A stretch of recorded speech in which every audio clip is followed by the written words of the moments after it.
আপনারা আপনাদের প্রার্থীকে দেখবেন, এটা তো আপনাদের হক। আমিও আমার ভোটারদেরকে দেখবো, এটা তো আমার হক। তো একটু হক আদায় হইলো আর কি, হক বিনিময় হইলো আমাদের।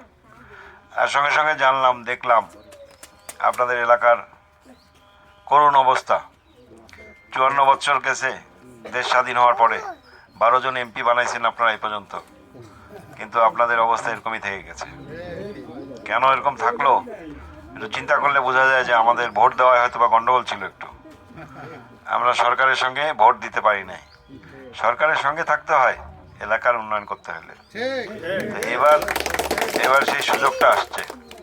স্বাধীনতার পক্ষের শক্তি বিএনপি, মুক্তিযুদ্ধের পক্ষের শক্তি।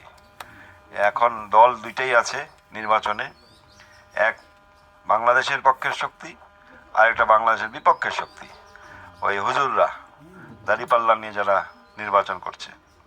তো এদেশে কখনোই তারা ক্ষমতায় আসবে বলে আমরা মনে করি না আপাত দৃষ্টিতে।